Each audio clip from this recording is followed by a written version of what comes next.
오늘 우리에게 주신 하나님의 말씀 사무엘하 5장 6절로 16절 말씀입니다. 생명의 샘과 6월 22일 월요일 말씀 다윗이 점점 강성해지다. 함께 읽겠습니다.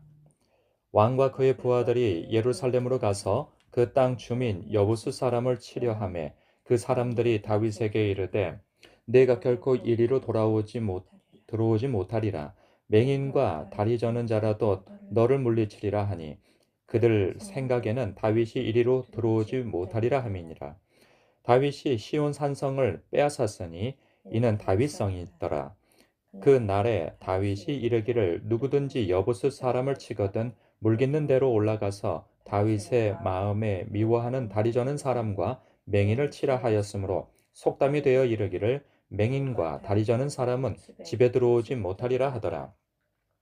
다윗이 그 산성에 살면서 다윗성이라 이름하고 다윗이 밀로에서부터 안으로 성을 둘러 쌓으니라. 만군의 하나님 여호와께서 함께 계시니 다윗이 점점 강성하여 가니라. 두로 왕 히람이 다윗에게 사절들과 백향목과 목수와 석수를 보내매 그들이 다윗을 위하여 집을 지으니 다윗이 여호와께서 자기를 세우사 이스라엘 왕으로 삼으신 것과 그의 백성 이스라엘을 위하여 그 나라를 높이신 것을 알았더라.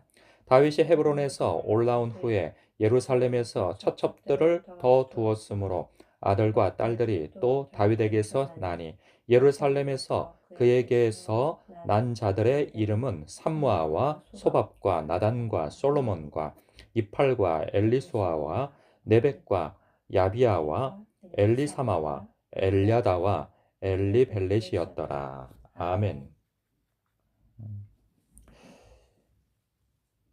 다윗이 이스라엘과 유다의 이 통일 왕국을 이루고 나서 얼마 지나지 않아 예루살렘 땅을 정복하는 이야기가 나옵니다.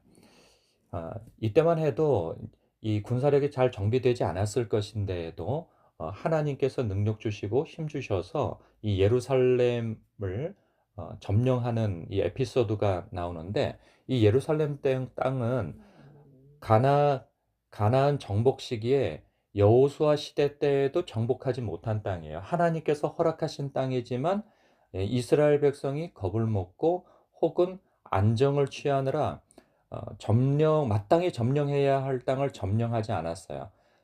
이 지역이 높은 산지이기도 하면서 철옹성을 형성하고 있었고 또 그때에 어 그 그 철병거가 있었던 그런 강한 군사력을 가진 그 도시였기 때문에 정복하지 못했다 말이죠. 근데 그것은 하나님께서 막으신 것이 아니고 하나님께서 허락하신 땅임에도 불구하고 이스라엘 백성들이 순종하지 않았기 때문에 그 땅을 점령하지 못했다 하는 것으로 남겨 두었어요. 그리고 세월이 한참 지나갔죠. 그러면서 여러 사사들도 나타났고 하나님의 영에 감동한, 그리고 또한 영토 확장에 굉장히 열을 올렸던 사울조차도 가나안 땅 영내에 있었던 그 이 예루살렘 땅은 정복하지 못했었어요. 그런데 놀랍게도 다윗이 이 땅을 정복하죠. 그런데 여기서 말씀하고 있는 이 중요한 오늘의 말씀이 있다면 10절 말씀이에요. 만군의 하나님 여호와께서 함께 계시니 다윗이 점점 강성하여 가니라. 그러니까 이 예루살렘 땅을 그 성을 정복한 것은 다윗의 능력으로만 한 것이 아니라는 것을 말씀하고 있는 거죠. 그의 군사력, 그리고 그의 지략, 이러한 것으로 예루살렘 땅을 정복한 것이 아니고 하나님이 함께 하심으로 가능했다 하는 이 말씀을 하고 있는 거예요. 어, 그는 어, 또한 그 11절에 보면 두로왕 히람이 그의 왕궁을 세워주는 것도 나옵니다. 이럴 때 보면 하나님께서 그에게 능력도 주시고 기회도 주시고 또한 사람도 붙여주시고 필요한 것들을 공급해 주시는 것을 보게 되어져요. 이 모든 일들을 경험하면서 하나님이 함께 계시는데 이 말씀을 드리고 싶어요. 하나님은 이 출애굽한 이스라엘 백성들이 그 가나안 땅을 정복할 때도 함께 하셨어요. 그리고 사사 시대 때에도 이스라엘 백성들과 함께 하셨어요. 뿐만 아니라 사울 시대 때에도 왕이었을 때에도 하나님께서 함께 하셨어요. 그럼에도 불구하고 예루살렘 성을 정복하지 못했어요. 하나님이 약속하신 땅을. 그 이유가 무엇일까라고 하는 것은 하나님이 함께 하신다고 하여서 모든 일들이 형통되어지는 것은 아니에요. 그건 뭐냐하면 하나님이 함께 하셨을 때 그 함께 하신 사람에게서 나타나는 그 순종, 그리고 하나님의 통치를 따르는 그 태도가 함께 하지 아니하면 하나님이 함께 하신 것이 그에게 큰 힘이 될 수 없는 것이죠. 그래서 12절에 이런 내용이 나옵니다. 다윗이 여호와께서 자기를 세우사 이스라엘 왕으로 삼으신 것과 그의 백성 이스라엘을 위하여 그 나라를 높이신 것을 알았더라. 그에게 은혜의식이 있었던 거죠.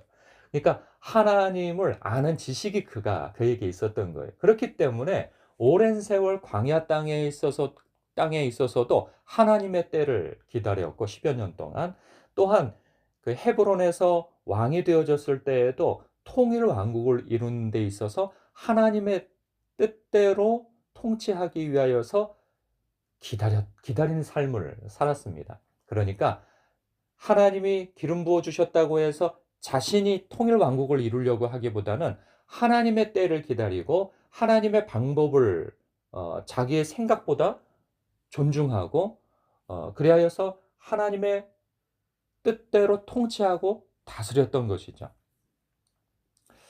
하나님을 아는 지식, 하나님의 은혜의식, 하나님에게서 받은 은혜의식을 갖는 것 참 중요하다는 생각이에요. 사랑하는 성도 여러분, 우리 예수님은 별명이 임마누엘이세요. 하나님이 함께 하시다, 우리와 함께 하시다 라고 하는 이름을 가지시고 성령으로서 우리와 함께 하신다고 약속하셨어요. 하나님은 저나 여러분에게나 함께 하십니다. 이전부터 함께 하셨고 지금도 함께 하시고 앞으로도 함께 하실 거예요. 중요한 것은 무엇이냐? 우리 주님을 아는 지식인 거죠. 우리 주님의 주되심, 하나님 되심을 인정하고 우리의 삶 속에서 그분의 통치와 다스림을 따르고 존중하며 그분을 경외하는 삶을 사는 것, 너무나도 중요하다는 것이죠. 그래서 오늘 하루를 살면서도 하나님의 뜻이 무엇인지, 예수님이 무엇을 원하시는지, 내가 말하거나 행동하거나 선택할 때 예수님이라면 나의 위치에서 어떤 행동과 선택과 태도를 보이시며 내 자리에서 사실까 생각하며 하나님의 뜻대로 사는 그 태도, 마음가짐 갖는 것 너무 중요하다는 생각입니다. 사랑하는 성도 여러분, 하나님이 여러분과 함께 하십니다. 하나님을 아는 지식을 가지시고 그리고 하나님 안에서 갖는 그 은혜의식 속에서 오늘을 사시기 바랍니다. 그럴 때 하나님께서 능력 주시고 힘 주시고 기회 주시고 사람 붙여주시고 필요한 것을 공급하여 주심으로 하나님의 나라를 세워가신 것처럼 하나님 안에서 저와 여러분의 삶을 이렇게 형통케 하여 주시리라 믿습니다. 기도하겠습니다.